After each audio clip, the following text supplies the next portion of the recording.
Les decía que estos nombres, porque estamos en Mateo 1.3, Mateo 1.3, estos nombres, todos tienen significado, todos. O sea que hemos descubierto que Dios usa nombres de personas para dejar marcas en nuestra vida. O sea que nosotros no tenemos que andar buscando libros para ver qué tenemos que hacer, porque muchos usan libros para desarrollar actividades en la iglesia, para ver si así los hermanos se mantienen.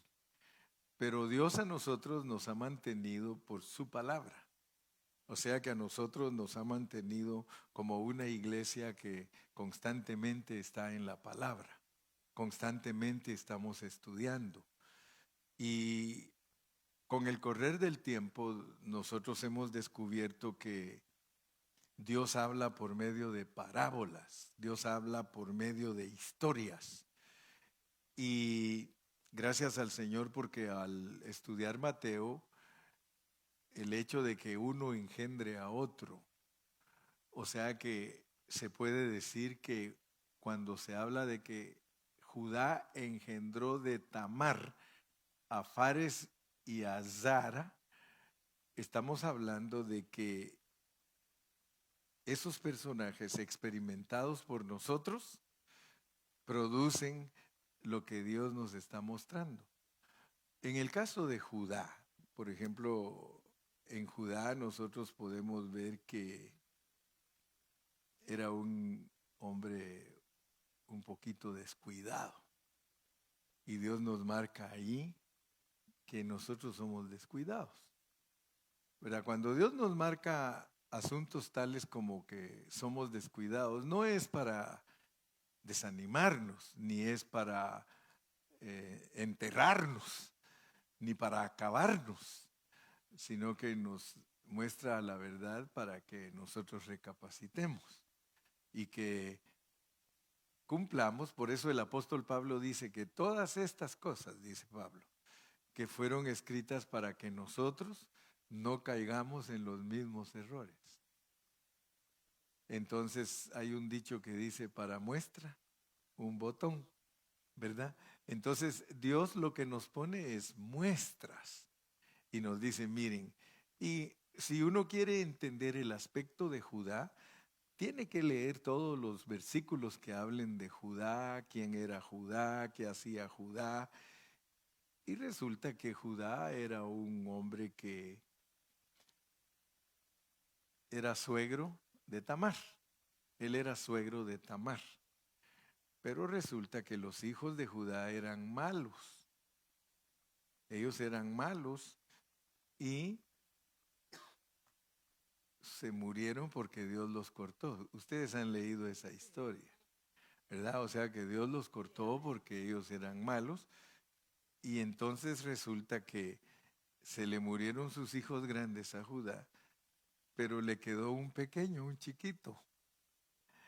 Y entonces cuando se murieron sus dos hijos, y se recuerdan que hemos hablado que entre los israelitas era muy importante la descendencia, porque ellos eran un pueblo que Dios había escogido para que Cristo naciera a través de ellos. Yo no sé cuántos de ustedes alcanzan a concebir eso de que Dios los haya escogido para nacer Él, porque eso es profundo. Eso es profundo que Dios haya escogido a estos personajes que estamos leyendo para que Dios naciera en esta tierra como hombre. Entonces era un plan pero elevadísimo. Y para nosotros espiritualmente es lo mismo. Porque Dios te ha escogido a ti, a ti, para nacer Él espiritualmente en ti. Entonces a la larga la función es igual. Ellos fueron usados para que Cristo naciera físicamente y yo creo que el llamamiento de nosotros es más elevado porque en nosotros es que Cristo nazca espiritualmente en nosotros, es decir, que Dios se forme en nosotros. Y eso es profundo, eso es más profundo que dar a luz un chilpayate, dijo aquel. ¿verdad? Es más profundo que dar a luz una persona, porque a ese pueblo lo escogió para dar a luz a Cristo. A nosotros también nos ha escogido Dios para dar a luz a Cristo. O sea que tenemos el mismo llamamiento de Judá, de Tamar, de Fa. Pero ¿qué sucedió? Que Judá, cuando se murieron sus dos hijos grandes, él le dijo, vete a tu casa y estate ahí tranquila mientras crece este muchacho. Pero dice que el asunto fue que a Judá se le olvidó. Y entonces como vio ella que ya el muchacho andaba grande y antes de que otra se lo gane, haber dicho, ¿verdad? ¿Por qué no me lo dan a mí si está prometido, ¿verdad? Pues tal vez ya estaba más grande que él, pero la cosa es que tenía que levantar descendencia. Entonces Tamar fue astuta. Tamar fue muy astuta. Y Tamar se vistió de prostituta y se fue a seguir a Judá cuando iba a trasquilar sus ovejas, a quitarle la lana. Se fue a seguirlo y pues la costumbre es que en el camino, dice que las mujeres todas cubiertas eran para que no las conocieran, pero se ponían en el camino para prestar sus servicios de prostitución. Y entonces cuando la vio Judá, se allegó a ella, dice. Se allegó a ella y le dijo que quería estar con ella. Y ella le dijo que estaba bien. Ya pues se allegó a ella y después le dijo, hoy dice como aquel que no encuentra la cartera, ¿va? Y el Judá no encontraba la cartera y dijo, híjole, ¿a dónde dejé? Pero le dijo a ella, ¿sabes qué? Que no traje nada conmigo que darte como para pagar tus servicios. Y ella le dijo, pues dame tu báculo, tu sello y tu cinto, ¿verdad? Y cuando ya llegues a tu casa y me mandas y yo les entrego tus cosas y me pagas. Y él dijo, oh, está bien, dijo, está bien. Y ustedes saben la historia, ¿verdad? Que mandó él a pagar, mandó unos cabritos y todo, dijo, ahí en el camino se mantiene y es así, así, así. Y resulta que sus siervos fueron a buscar al camino y no encontraron a nadie. Ya regresaron y dice, no encontramos a nadie. Bueno, dice, pues, ¿qué vamos a hacer? Pero resulta que, según la historia, le dijeron a Judá, Judá, tu nuera está embarazada. ¿Eh? Tu nuera está embarazada, está esperando bebecito. Y él dijo, pues, hay que matarla. Pero el asunto, fíjate que dice que está embarazada del dueño de este báculo, de este sello. Y entonces él dijo, wow, ella es más justa que yo. Y ahí entendemos cómo es posible, porque para nosotros es algo deplorable, es algo malo que hizo Tamar, ¿verdad? Dice, ¿cómo se atreve a meterse con su suegro? Y recordamos a Lot que se metió con sus hijas y la Biblia dice que es justo. Entonces ahí como que la mente entonces ¿cómo es esto? ¿Cómo es esto, verdad? ¿Cómo es que Dios dice que ella es justa y lo que hizo? Y dice que Lot es justo y lo que hizo. Y es una lección para nosotros, para demostrarnos que los pensamientos de Dios no son como los pensamientos de nosotros, porque nosotros somos, entre comillas, ¿verdad? Muy santos, que cualquiera que hace esas cosas, somos capaces de correrlo de la iglesia. Así hacen en las iglesias. Si un hermano cae, lo echan de una vez. Yo me acuerdo, y mi esposa tal vez se acuerda, que íbamos a una congregación en Los Ángeles, legalista, y ponían ahí, en el rótulo, el hermano fulano de tal está en un año de disciplina porque hizo esto y esto y esto. Imagínense. Entonces quiere decir que estas lecciones son para que nosotros aprendamos de que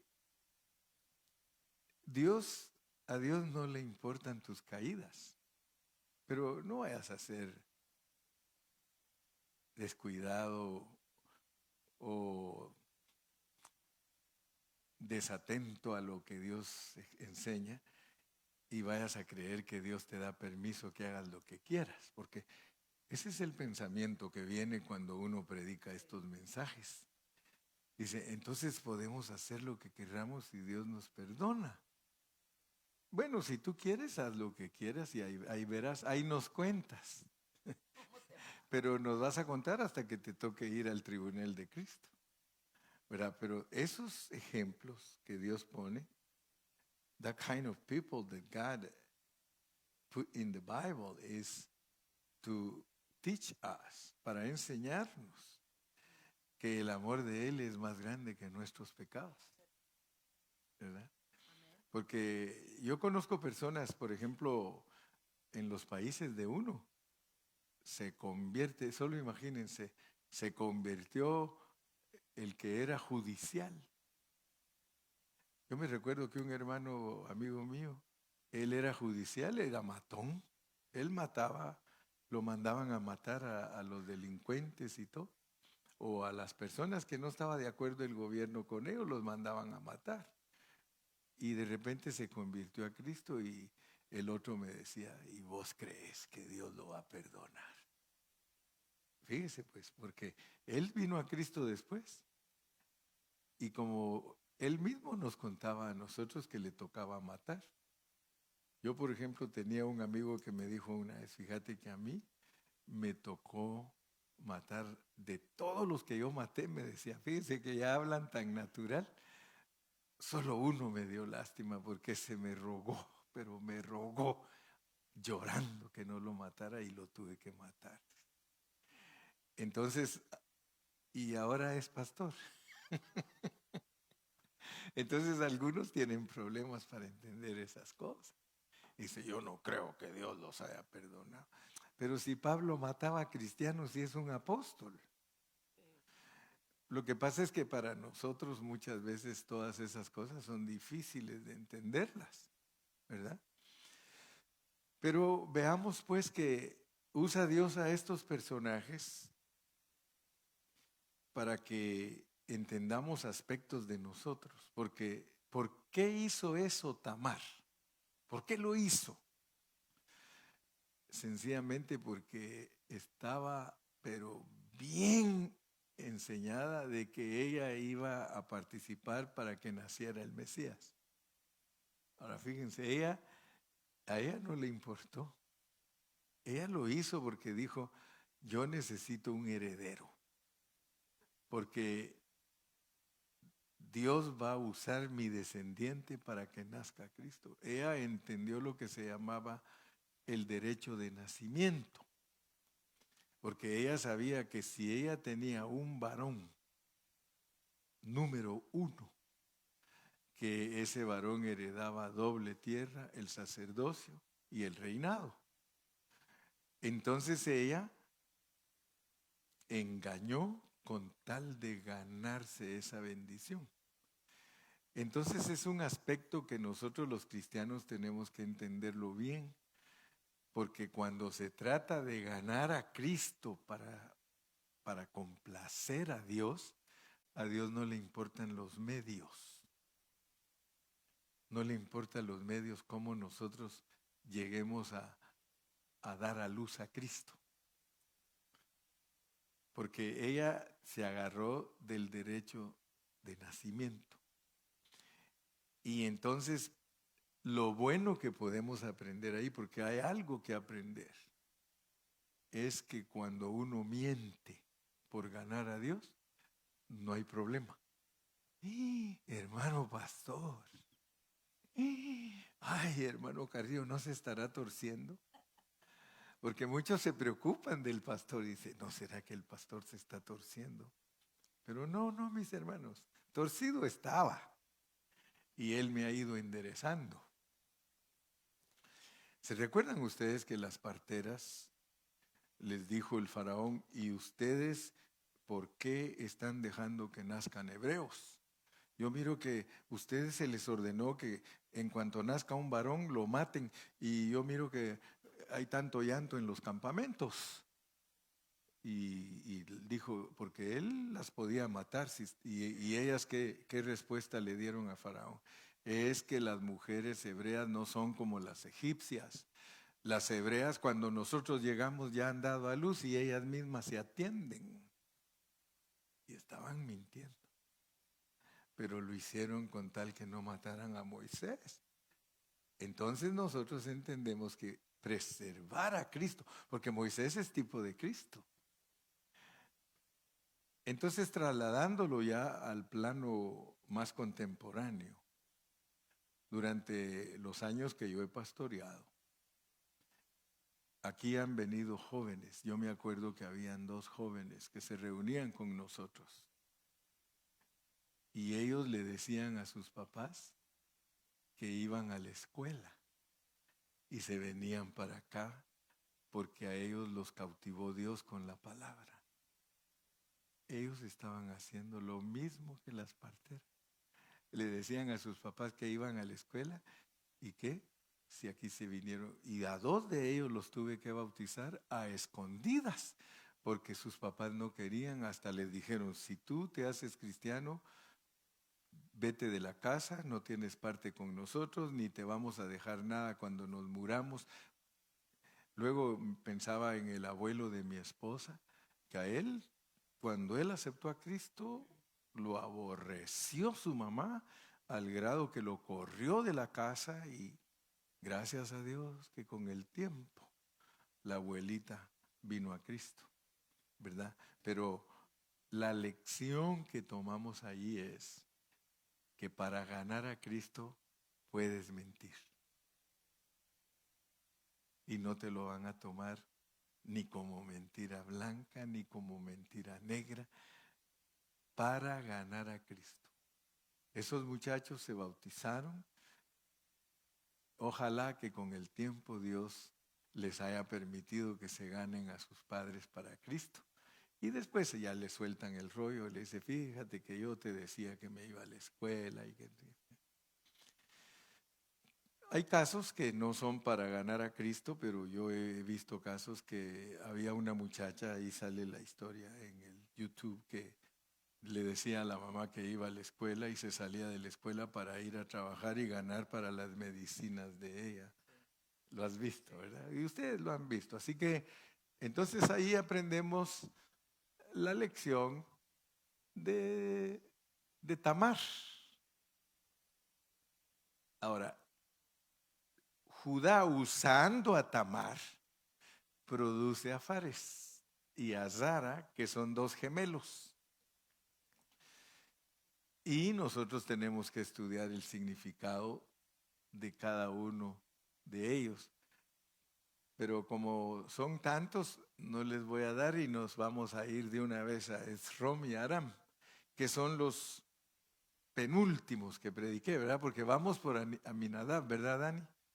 Voy por Aminadab, ¿verdad? Pero entonces entendamos también, si quieren entender quién era Fares, perdón, sí, quién era Fares y Zara, allí está en el Facebook, y hablé como 45 minutos respecto a ellos, y me voy a brincar de una vez a Esrom y hasta Aram. Y el domingo pues les puedo dar a Aminadab para que ya estén más familiarizados. Pero Dios le dio a Esrom y Aram, y con Esrom aprendemos de que nosotros no tenemos que hacer nada, absolutamente nada, para cumplir con el propósito de Dios. Y esos mensajes otra vez parecen paradójicos, como que dijera, bueno, entonces me acuesto a dormir y tranquilo y no hago nada, no voy a ir a la iglesia, como algunos tienen por costumbre, pero no los voy a voltear a ver porque van a decir, ya me va a tirar a mí. Pero lo que quiero es que ustedes se den cuenta que uno produce al otro. Esrom quiere decir amurallado, amurallado. Y ahí aprendimos de que nosotros venimos amurallados. O sea que todo cristiano debe de entender y debe de saber cómo lo manda Dios a este mundo.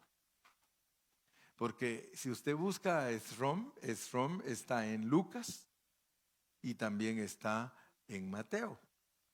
O sea que en Lucas la genealogía es para demostrar que Cristo es verdadero hombre. Y en Mateo es para demostrar que el Señor Jesucristo es Rey, que es Dios Emanuel, Dios con nosotros, ¿verdad?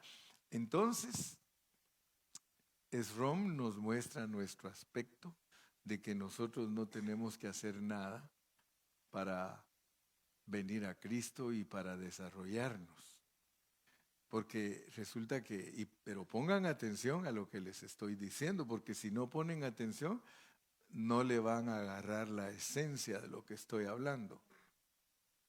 Cuando yo les digo que Esrom significa amurallado y que nosotros venimos amurallados, es de que no importa qué clase de vida hemos tenido antes de venir a Cristo, Dios de todas maneras nos trae a su camino. Ustedes se han dado cuenta que si examináramos a todos los cristianos, a todos, antes de que vinieran a Cristo, no eran nada bueno. No éramos nada bueno antes de venir a Cristo. Pero Dios nos tenía en su programa. O sea que Dios nos programó desde antes de nacer para que seamos personas salvas. Por eso es que no cualquiera puede venir a Cristo. Usted le puede hablar a las personas y hablarles y toda la vida y se mueren sin Cristo. Pero el que es de Cristo, yo ahora me asusto porque ya vieron que en El Salvador el presidente Bukele tiene 70,000 presos. Y ahora algunos de ellos los entrevistan y están bien entregados a Dios. Especialmente que Dios ha usado a ese presidente para poner mano dura y los ha hecho sufrir ahí en la cárcel, porque dijo, aquí no es para venir como antes, dice, a ver películas y que a jugar básquetbol. No, dijo, aquí vienen a pagar sus delitos, aquí vienen a pagar, mataron a tanta gente. Y entonces lo que ha sucedido es que a ellos los han apretado. Les dan solo 2 tiempos de comida, arroz y frijoles. Dijo pollo, no, arroz y frijoles. Muchos de ellos ahora están bien flaquitos. Pero lo que quiere ese presidente es que todos los que están afuera tengan miedo de ser pandilleros. Y él dijo, allí se van a morir. Ustedes son candidatos a irse a morir a la cárcel. Y por eso cuando los juzgan, 250 años de cárcel, 170 años de cárcel, según cuántos han matado, hermano. Y los pastores cristianos están opuestos a eso, porque muchos de los pandilleros iban a la iglesia, pero eran asesinos. Entonces ellos están en contra de eso y están en contra del presidente. Y ellos dicen que no, que está abusando y todo. Entonces le dijeron que ellos eran cristianos, que ya se habían convertido. Dijo el presidente Bukele, ustedes sí lo oyeran. Oh, qué bueno, dice que ya son cristianos porque muchos de ellos califican para ser pastores. Hay 70,000 ovejas ahí que se necesitan unos 1,500 pastores para ayudarlos. Y eso están haciendo. Muchos de ellos se están convirtiendo y están predicando y ahora otros están arrepentidísimos, pero hasta que les dieron mano dura. Si no hubiera habido mano dura, ellos siguen haciendo sus maldades. Entonces tenemos que entender pues que Dios nos manda a nosotros amurallados, pero el asunto es de que para que vengamos a Dios nosotros no sabemos qué circunstancias va a producir Dios, porque así como a ellos tuvo que producir una mano dura de un presidente para que ellos vinieran a la cárcel y se salvaran. Algunos de nosotros pues no necesitamos ser pandilleros para que Dios nos salve, ¿verdad? Y yo he conocido hasta muchachos que a veces están en la iglesia y oyen los testimonios de otros, oyen que yo era pandillero, yo era ladrón, yo era borracho, y los pobres jóvenes que nunca han salido de la iglesia dicen, yo me voy a hacer de eso para después así puedo testificar que Dios ya me salvó, pero no hay necesidad si Dios nos mandó amurallados. Y gloria a Dios por aquellos jóvenes que no tienen que salir de la iglesia para ir o del hogar a un mundo perdido para que Dios lo traiga. No hay necesidad, porque Dios de todas maneras tiene una manera de traernos, pero es porque nos manda Esrom. Nosotros venimos Esrom. Imagínense ustedes ¿qué evangélico va a entender si usted le dice, ¿y estás experimentando tu esrom? Pregúntale y va a decir, ¿y eso qué es? Pero es que si no le enseñan todas estas cosas, porque todas estas cosas tienen significado, porque es la palabra de Dios. No creo yo que Dios la haya puesto para informarte de todos los embarazos y para informarte de todos de todo lo que ellos hicieron. No, te los puso para ministrarte, para que tú te des cuenta que tú vienes amurallado para ser un Aram, y te lo esconde porque no te dice para ser un Abraham. Sin embargo, Aram es el mismo nombre de Abraham. Dice en la Biblia, y lo puedes poner en Google, Abraham el arameo. Y ahí está en la Biblia, Abraham el arameo, ¿verdad? Y cuando te hablan de Aram, te están hablando de Siria, de todos esos lugares de Mesopotamia. Son lugares que Dios fundó a través de esas personas. Entonces la lección de nosotros es que para ganar a Cristo no le importa a Dios si tú eres Tamar. No Tamal, Tamar, ¿verdad? Dios no le importa si eres Tamar. Él te dice justo, porque tú tuviste que mentir. Y algunos dicen, yo no miento, pastor, dice. Y cuando le tocan a la puerta, dice, mamá, le dice el hijo, ahí está la hermana Meli tocando. Dile que no estoy. Sí, dile que no estoy, que me dio COVID. Ahí sí es pura mentira. Pero si alguien miente porque quiere agradar a Dios, ir a la iglesia, bautizarse, hacer bien al prójimo, defender a un hermano que está en peligro, se la pasa. ¿Sí? Ay, hermano Carrillo, usted nos está enseñando a mentir. ¿Sabe qué me dijo una hermana cuando llegué ahora a Ocotlán? Le digo, ¿cómo están mis hermanos? Aquí estamos todos sus mentirositos. Con tal que sea para Dios, con tal que sea para Dios, Dios nunca lo rechaza. ¿Se acuerdan de Rahab? Era una ramera que vivía en el muro de Jericó. Y los espías que eran israelitas se fueron a esconder ahí a su changarrito, a su casa. Y cuando llegaron los de Jericó y le dijeron, Rahab, aquí entraron dos, porque había acceso, porque era prostituta. A ella le entraba y le salía la clientela. Entonces Dios dijo, aquí esta prostituta me sirve, aquí voy a esconder a mis espías. ¿Y qué hizo ella? Le preguntaron, y fíjense que por haber mentido la hizo abuelita de Cristo. Entonces no ando muy torcido, no ando muy torcido. Ella es abuelita de Cristo. Ya vamos a llegar al ratito donde está ella. Entonces, mis amados, el ser amurallados, al venir aquí amurallados, quiere decir que a Dios No le importa nuestro pasado, no le importa. Él siempre está esperando un momento en nuestra vida de que nosotros cambiemos. Siempre, es como la mamá, si tiene un mal hijo, ella siempre está esperando que su hijo sea buen hijo. Y cuando su hijo viene y le da las buenas nuevas que aceptó a Cristo y que va y que Dios ya lo cambió, esa mamá se siente pero contentísima. Lo mismo es Dios con nosotros. Nosotros somos hijos mal portados, pero venimos amurallados porque somos escogidos y predestinados.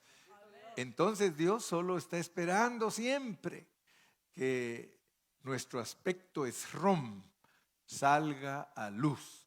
Y de esa manera, entonces nos volvemos los que caminan por fe. Abraham ya saben que él tiene muchos distintivos, pero aunque tiene distintivos, Dios siempre habla de las debilidades de él, porque Dios quiere que usted y yo sepamos que aunque somos débiles y tenemos problemas, Dios nos ama.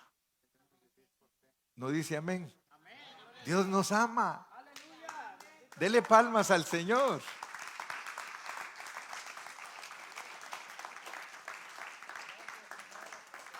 Entonces, si Dios quiere, el domingo seguimos con Aminadab.